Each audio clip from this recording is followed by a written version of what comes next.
Our next section is myocardial and pericardial diseases. Now, myocardial diseases means cardiomyopathies, and cardiomyopathies can be either hypertrophic. Now, hypertrophic means you have a high ejection fraction. Hypertrophic cardiomyopathy means that you have a high ejection fraction.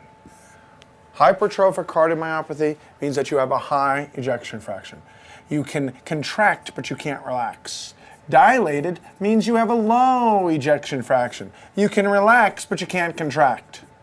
This can contract, but can't relax. This can relax, but can't contract. Restrictive can't do anything. It just lies there. Restrictive cardiomyopathy can't do anything. Just doesn't fill at all. Hypertrophic cardiomyopathy, the most common cause of which is hypertension. Hypertrophic obstructive cardiomyopathy, that's a different story. Hypertrophic obstructive cardiomyopathy means that you can present with syncope and sudden death if it's obstructive cardiomyopathy. Your mission about restrictive cardiomyopathy is just to know what things freeze or hold the ventricle in stasis, non-moving. Now, dilated cardiomyopathy. Decreased contractility. That's the same thing as saying low ejection fraction. Decreased contractility, low ejection fraction. Dilated cardiomyopathy is usually the left, but can be both. If the left dilates, it dilates the right later on. Now, dilated cardiomyopathy is the most common indication for a heart transplant, but the most common reason for it is ischemia. Ischemia causing a person to have dilated cardiomyopathy. Why does it dilate? Ischemia. Why does it dilate? I don't know. Ischemia. Alcohol does it as well. So when you have a person who's given birth and they have peripartum cardiomyopathy, we don't know what causes it. We know a small number of women make antigens that the antibodies attack their heart and you get a dilated cardiomyopathy. Why is it? I don't know. It's just the way it is. Now, drugs can cause a dilated cardiomyopathy. But the other thing is, whether it's Chagas disease or alcohol or adriamycin, or whether you're a cobalt-inducing adriamycin junkie who's just given birth and you're an alcoholic baby, the answer is all the same. I'm short of breath, paroxysmal dyspnea, echocardiogram, give me an ACE inhibitor and a beta blocker. What's the only difference between a dilated cardiomyopathy that's idiopathic and an ischemic one? Aspirin to fix the coronaries. Which is better for you, alcoholic cardiomyopathy or ischemic? Ischemic. Because I could take you to the operating room and fix your ischemia in 4 hours, but I can't fix your alcoholism. I can bypass your coronaries without your consent, but I can't bypass your alcoholism without consent. Now, dilated thick cardiomyopathy. You know, these pictures always make me hungry. I just keep thinking what that would be doing with a little vinegar, breaded up, fried maybe a little bit. Tasty. Now, that is a big dilated chamber. That's what we meant by left ventricular end systolic diameter. At the end of systole, how much can it empty? The end of systole, how much can it empty? The end of systole, how much can it empty? The wall has become thin as the chamber dilates. The wall has become thin as the chamber dilates. The wall has become thin as the chamber dilates. So, subendocardial fibrosis. Subendocardial fibrosis means the walls become thin as the chamber dilates. And it can become fibrotic as well. It just means it doesn't contract so well. This is a picture of congestive failure. That's extravasculature. That's congestive failure, and that's extravasculature. It looks similar to the picture we did under congestive failure. You know why it looks similar to the picture we did in congestive failure? Because it's the same picture. That's why it looks similar. Oh, you know why it's the same picture? It's the same disease. We do it twice, though, because it's such an important disease. Okay. Look at that. Oh, let me see those spins again. Let's try those again. Wow. Let's do that again for the spin. Congestion. Whoa, what's that? Hey, where are the pulmonary arteries? There they are. Is that a heart big? Oh, your heart is so big. Oh, there's more room in a broken heart. Ah, Carly Simon. There it is. It's hip to be miserable when you're young and intellectual. Okay. Oh, look at those pulmonary arteries. Yes, there they are. Huge, aren't they? Yep, that's it. This person needs a diuretic. They need an ACE inhibitor. They need a beta blocker. But they need ACE and beta blocker and spironolactone more because they lower mortality. ACE, beta, ACE, beta, ACE, beta, spironolactone. So what is the difference between a Chagas disease, Adriamycin, post-myocarditis, viral cardiomyopathy, and coronary disease one? Aspirin and the ability to do bypass. Remember, it's better to be having ischemic disease. You can do more to fix it. Hypertrophic obstructive cardiomyopathy. What is the most common presentation? It's not sudden death. The most common presentation is regular old-fashioned shortness of breath. Oh, well, that's not very exciting. Regular old-fashioned shortness of breath. That's not very exciting. I know. Ready? It's much more dramatic to say, reporting to you today from Madison Square Garden. Dribble, dribble, dribble, shoot, score, die. Well, it's a lot more dramatic than saying, reporting to you from the Staples Arena. A man became short of breath while running today. Wow, selection bias. It's selection bias. Sudden death seems to be the most common, but it's not. It's, remember, hypertrophic obstructive cardiomyopathy, genetic. Hypertrophic obstructive, genetic. Hypertrophic cardiomyopathy, hypertension. Remember, you get hypertrophic and it makes you short of breath. Short of breath. When you have beta agonist in tachycardia, the ventricular chamber size gets smaller. See, this is the ventricle trying to empty. This is the extra hypertrophic piece of meat on the side of that ventricle. Asymmetric septal hypertrophy, the extra hypertrophic piece of meat on the side of that ventricle. Anything that makes the chamber smaller. Anything that makes the chamber smaller increases the obstruction. Chamber bigger decreases the obstruction. Digoxin empties more. Beta agonists go faster, empties more. Tachycardia. When does the ventricle fill? The ventricle fills during diastole. So you don't have enough time to fit. You don't have enough time to fit. You don't have enough time to fit. Tachycardia, I don't have enough time to fill the heart. All of these things here, every one of them, is a way of saying, can you list the things that cause the left ventricular chamber size to decrease in size? Tachycardia, decreased ventricular filling time. Beta agonists, increased emptying. Dehydration, hypovolemia, exercise, tachycardia, they're all saying empty left ventricle increases obstruction. Makes it worse. Puts me in a hearse. Oh, look at that. The number one thing for shortness of breath. The number one clinical manifestation is shortness of breath. You can get chest pain and syncope, and sudden death is the least common thing. Hey, why do we get an S4? We get an S4 because we have left ventricular hypertrophy. Get an S4. You see, when it says sudden death can be the first manifestation, it's definitely your last if you have it. But the thing is, can be does not mean the same thing as most common. Can be your first manifestation does not mean most common.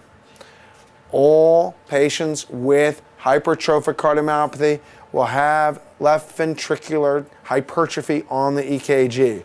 But the most accurate thing is the echo, showing the hypertrophy and the alteration in valve function. When you have hypertrophy like that, it actually pulls your mitral valve leaflet, sucks it up out of the way in the wrong way. That's what we mean by systolic anterior motion. In systole, the valve leaflet in the mitral valve gets pushed out of the way. Systolic anterior motion, SAM. Systolic anterior motion, or SAM. The treatment is beta blockers and other negative inotropes and things that slow the heart. If you have a negative inotrope, it decreases emptying. If you slow the heart rate, you increase filling. Let's go back to that slide that looked at what happens here. See these things? If you say the opposite, it's the treatments. If beta agonists precipitates it, beta blockers make it better. If tachycardia precipitates, bradycardia makes it better. If Valsalva or standing makes it worse, That means leg raise and squatting make it better.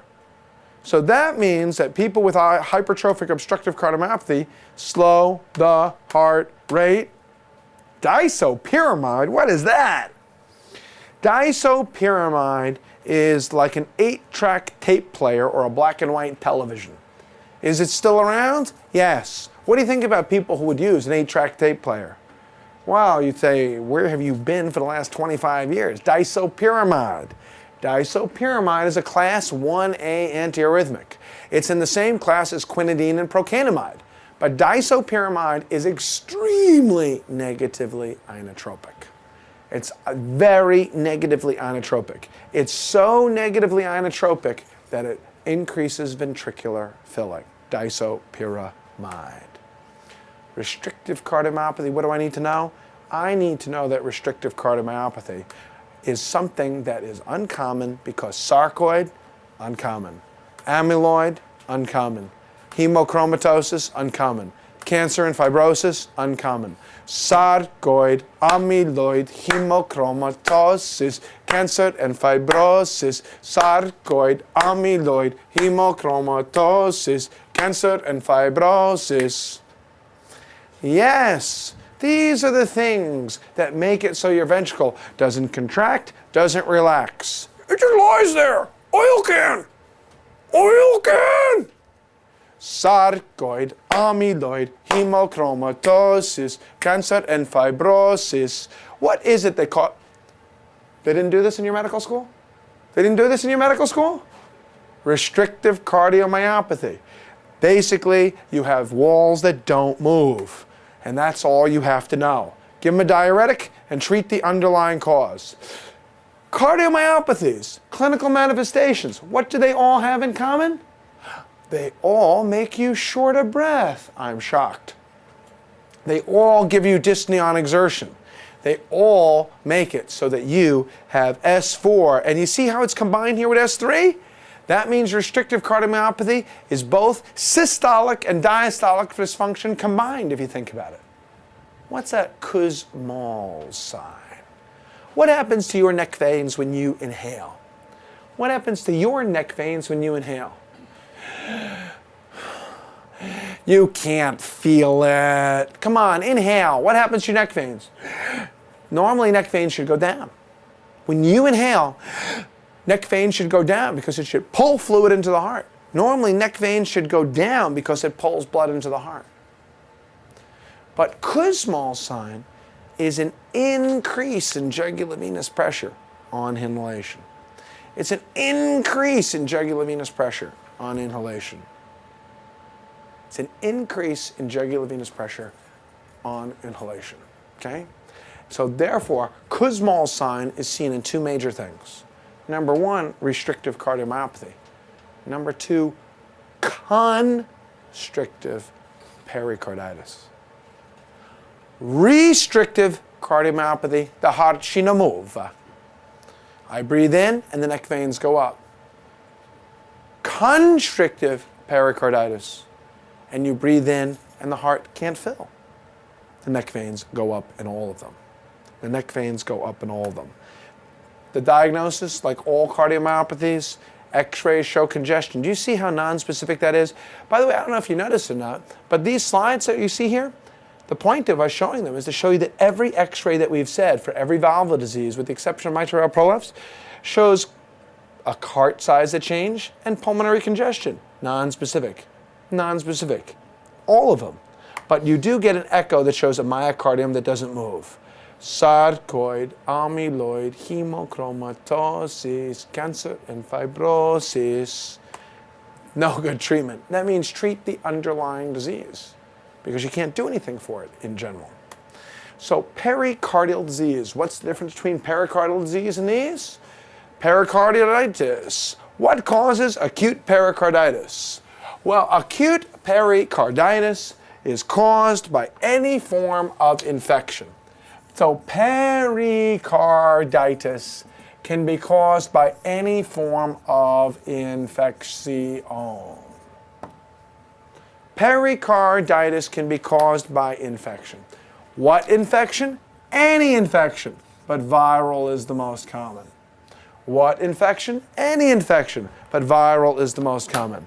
What connective tissue disorder? Any connective tissue disorder, but lupus is the most common. What trauma? Any chest wall trauma, but chest wall trauma is the most common. So what causes pericarditis? Anything that inflames, infects, irritates, or annoys the pericardium. That means any form of connective tissue, any form of cancer or trauma, as long as it affects the heart. Now, pericarditis is a functional disease.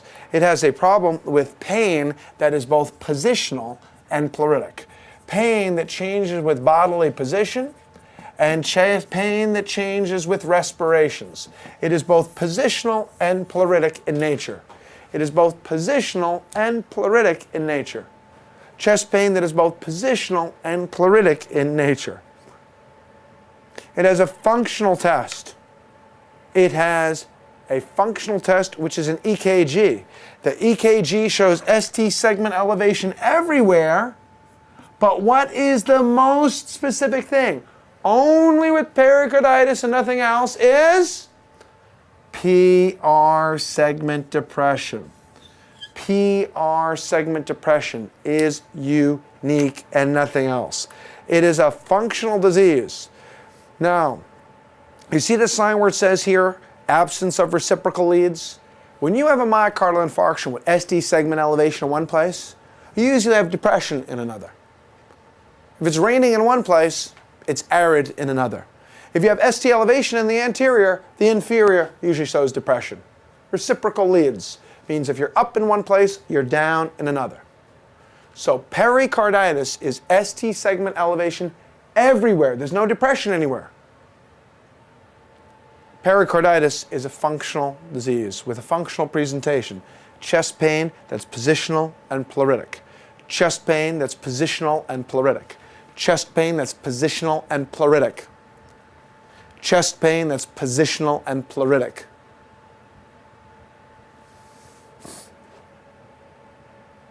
You have a functional test in EKG. You have a functional treatment, non-steroidals, as well as treating the underlying etiology. A man comes with pericarditis and he's been put on non-steroidals for the last 5 days, 4 days, 3 days. He still has sharp pleuritic pain. And let's say they even tell you that he's rubbing on you. Non-steroidals, not better. Next best step in management? Steroids, steroids. Well, what's the difference between pericarditis and pericardial tamponade, exudate, transudate? Look at that. Looks like regular medical school. Woo-wee! Don't call me till you tamponade. Well, why is we drinking lemonade and treating tamponade? Well, I don't know. Maybe we should drink lemonade and treat tamponade. You see all these things, transudate, exudate, serosanguinous, frank blood. Frank blood, that must be like a mafia guy. Frank blood. It's like Vinny the Chin. Frank blood, I like that. Okay, I don't know what any kind of other blood there is, frank blood. I mean, that means a lot of blood. A lot of blood. Well, you know, if you look at these things here, you know what they are? Any cancer, trauma, infection, connective tissue disorder. If you look at this list, just like regular medical school here, what you'll see is it's coming out to exactly the same things that cause pericarditis. Wow, you mean that whole slide there of injury? I like that, injury. That's what we used to call trauma, but now we're calling it injury, just to confuse you. Almost lost you around the corner there, didn't we? Okay, so this is what they do to you in regular medical school. They say injury on one slide, trauma on the other, irritation on the third, annoyance on the other. Okay, don't talk to me and I'll get a pericardial tamponade. Saying the same things. All the things that can cause you to have any infection, any connective tissue disorder. They all can cause slow fluid accumulation. If it's slow fluid accumulation, the pericardium will stretch. In other words, if I put in 5 cc's today and 5 cc's tomorrow and 10 cc's the day after that, do you know that the pericardium can stretch to be 2 liters? I can get a 2-liter pericardium. It'll slowly stretch and accumulate. Now, if that fluid accumulates rapidly, If that fluid accumulates too rapidly, what ends up happening if it ends up rapidly is that, well, you go slow, you can get liters into that pericardium. You go too fast, and you can get tamponade. You know what it is? 2 liters slow will keep you asymptomatic. 100 milliliters fast is fatal. Fatal. 10 milliliters injected today, I can go 10 milliliters every day or two. For months, no problem. However, 50 milliliters injected fast is fatal. What is the difference in tamponade? Between these others, you get tachycardia. Well, they all give you tachycardia. Distended neck veins, hypotension, and clear lungs. Well, what's the difference between that and a person with a pulmonary embolus? The chest is clear on physical examination in a person with both pulmonary embolus and tamponade. So how are you going to tell that that's not a person who has a pulmonary embolus? Pulmonary emboli would not give jugular venous distension. Pulmonary emboli would not give jugular venous distension. Pulmonary emboli would not give jugular venous distension. Pulmonary emboli would not give JVD. Tachycardia, hypotension, distended neck veins. Tachycardia, hypotension, distended neck veins. Tachycardia, hypotension, distended neck veins. Tachycardia, hypotension, distended neck veins. Tamponade. Well, next thing you know, the guy's got an effusion, lowering his blood pressure, causing him confusion. Said, hey there, you got a needle for me? Puts it under the xiphoid and fluid I see. Emergency pericardiocentesis. Extravasating fluid. 100 ml, save life. Next thing you know, the guy's got a window. Draining out fluid. Into the pleural space it does go. It doesn't accumulate anymore, no tamponade, do you see? He's walking out the door with his family. Successfully treated pericardial effusion, that is. Needle pericardiocentesis followed by a window. Yeehaw! Diagnosis. The diagnosis. Well, let's see. What do you see on an EKG that's unique? You see small complexes alternating with big complexes and small complexes alternating with big complexes. That's called the electrical alternans. The heart flops forward and backward and forward and backward and forward and backward in the chest.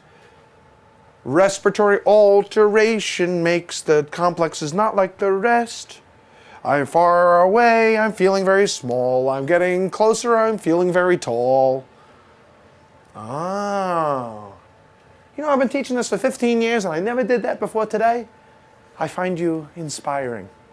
See that?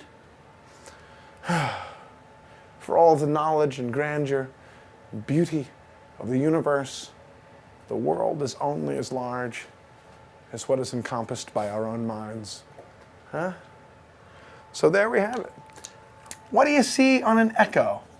Oh, you see fluid. Oh, my mother could say you see fluid. It's true, but my mother's the chief of cardiology at Columbia University. What's the earliest finding of tamponade? You see collapse. Collapse of the right atrium and the right ventricle. Diastolic collapse of the right atrium and the right ventricle. Diastolic collapse. The best initial therapy is a needle. EKG shows electrical alternans. What's the difference between this and the other things? Pulsus paradoxus. A pulsus paradoxus is a greater than 10 millimeter of mercury decrease in blood pressure on inhalation. It's a greater than 10 millimeter of mercury decrease of blood pressure on inhalation. When you breathe in, what happens to your blood pressure? Decreases, but it doesn't decrease more than 10 millimeters. Echocardiogram, the pericardial fluid, the effusion. Look at this, echo-free pericardial space between the da-da-da. That's saying effusion. See this whole sentence? Echo-free pericardial space between posterior pericardium, posterior left ventricular. I put that in there just so you would understand that is 1, 2, 3, 4, 5, 6, 7, 8, 9, 10, 11, 12, 13 words to say fluid. Fluid. Huh. Large effusion, heart may swing freely. I like that. Swinging on a Sunday afternoon. Fluid accumulating inside of you. And that means swinging freely is electrical alternans. Electrical alternans. The treatment. Wow, water bottle heart, I like that. Okay, but the treatment is to aspirate the fluid accumulate, treat the underlying etiology, and to remove it with a window. What is the difference between these things and tamponade? Tamponade is a super emergency. Why? You're going to die of hypotension. Tamponade is a super emergency. Why? Because a rapidly accumulating fluid and an extra 20 milliliters could be the difference between life and death. Tamponade, all the same things. Look at that. You see this list? Cancers, infection, no way. That's everything we just said. Any cancer, any infection, any trauma that's near the heart. Yes, it's the same things that we said before. Now, tamponade gives you hypotension, shortness of breath, and tiredness. A pulsus paradoxus is a greater than 10 millimeter of mercury decrease in blood pressure on inhalation. Now, neck vein distension with clear lungs. Neck vein distension with clear lungs is something that could be with a tension pneumothorax, but you would have to be told decreased breath sounds on one side. Shock just means hypotension. Decreased or muffled heart sounds means that the fluid is encapsulating the heart, so I can't hear it. It's acting like fiberglass inhalation. So decreased or muffled heart sounds simply means that the heart's encased with fluid. I can't hear it. I can't hear you. Why? Because I'm covered up. I can't hear you. Why? Because I'm covered up. Muffled heart sounds. That means I'm deaf or you're fat. It means you have fluid around the heart or you got a barrel chest and COPD. Muffled heart sounds is non-specific, but pulsus paradoxus is specific. Neck vein distension with clear lungs is specific. So therefore, what is going to be different about tamponade from many of the other things? Tachycardia and hypotension is everything under the sun. But tachycardia, hypotension, and distended neck veins is not. That could be pulmonary edema, but pulmonary edema does not give you clear lungs. And none of the others are going to give you a pulsus paradoxus. You need a systolic blood pressure of 90 to feel that radial pulse. If you inhale, the blood pressure can go into the 70s. Your pulse is gone. Your pulse came back. Your pulse is gone. Your pulse came back. How paradoxical. You inhale and your pulse goes away. You exhale and it comes back. You lost your pulse, but you're still alive. My, how paradoxical. Wow. How exciting. Well, the paradox of pulsus paradoxus, as we said, is that you inhale and you lose your pulse. A systolic blood pressure that's now gone below 90, losing the pulse. Kind of like me losing my hair. 1 minute it's there and poof, the next it's gone. Well, the other thing about tamponade is that this is a super emergency. Hypotension, tachycardia, distended neck veins, pulsus paradoxus, a needle pericardiocentesis. A needle pericardiocentesis. And when you have that needle pericardiocentesis, removing as much as 50 or 100 mLs can be life-saving. You take the needle out and it reaccumulates. Put the needle back in, you take out some more. You take the needle out and it reaccumulates. Put the needle in, you take out some more. Chronically, you cut a slice out of the pericardium called a window. Lets that effusion drain out chronically. Now, constrictive pericarditis is almost exclusively something that is chronic, that causes fibrosis, some chronic infection or fibrosis that allows the pericardium to become a thick, non-compliant calcific box. When you have a thick, non-compliant calcific box, in constrictive pericarditis, a thick, non-compliant calcific box in constrictive pericarditis, the heart can't expand, it hits the walls, it can't expand. Knock. The heart is expanding, it hits the wall, knock, pericardial knock. Well, when you have constrictive pericarditis, you start to get things like shortness of breath. Well, that's very nonspecific. See that shortness of breath on exertion? Very nonspecific. Anything gives you shortness of breath on exertion. Anemia, congestive failure. Orthopnea, positional. It can be congestive failure. Signs and symptoms, SS, that's signs and symptoms of right heart failure. The right heart fails. Big neck veins, big liver, big spleen, big hemorrhoids, big ascites, big edema. That's any sort of right heart-sided heart failure. Big liver, big spleen, big edema, big ascites. Kussmaul's sign. What happens to your neck veins when you inhale? Normally, you should have a decrease in jugular venous pressure when you inhale. Normally, you have a decrease in jugular venous pressure when you inhale. So Kussmaul's sign is an increase in jugular venous pressure when you inhale. The blood is coming into the heart. It can't get into the heart. Where's it going to go? Neck veins go up. Neck veins go up. Now, the heart fills, it can't fill. Knock. Constrictive pericarditis. Neck veins go up in inhalation. Kussmaul's sign. Now, the most accurate test for constrictive pericarditis is to do an echo or a chest x-ray or a CT or an MRI looking for the anatomic thickened calcified box called the pericardium. However, the thickened calcified box called the pericardium, before you get to the chest x-ray, the chest CT, and the MRI, you can tell from the knock, pang, and the Kussmaul's. Kussmaul's, knock, constrictive. Kussmaul's, knock, constrictive pericarditis. Kussmaul's, knock, constrictive pericarditis. Kussmaul's, knock, constrictive pericarditis. Kussmaul's, knock, constrictive pericarditis. How do you tell before you have the scans and the echo? Now, low voltage, you notice how nonspecific that is? Tamponade, obesity, small complexes, very nonspecific. Anything, obesity, large breastedness, barrel chestedness, low voltage, too nonspecific. Chest x-ray can be normal. The chest x-ray can also show the calcifications. This thickened or calcified pericardium on a CT and MRI is the most accurate diagnostic tests. It looks just like restrictive cardiomyopathy, except in restrictive cardiomyopathy,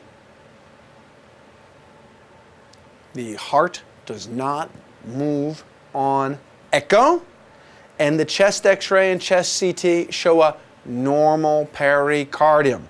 The chest x-ray and chest CT shows a normal pericardium on restrictive cardiomyopathy. Well, what is the medical therapy to thicken, thin down my pericardium? There isn't any. You got to remove it. So the only way is to get rid of it. You give diuretics to empty out the heart, but the only way to do it is to get rid of the pericardium. The only way ultimately to fix constrictive pericarditis is to remove it. Now, constrictive pericarditis is a surgical disease, an anatomic disease. Kussmaul's, knock, constrictive. Anatomic tests, anatomic treatments. Constrictive pericarditis, very unusual. Most of you will never go and see a case in your entire lives. Calcified fibrotic box called the pericardium. Tuberculosis, fibrosis, radiation. Restrictive cardiomyopathy, the heart does not move. Constrictive pericarditis, the heart moves until it hits the pericardium. Myocardial and pericardial diseases, we're now over. We'll go into our next section.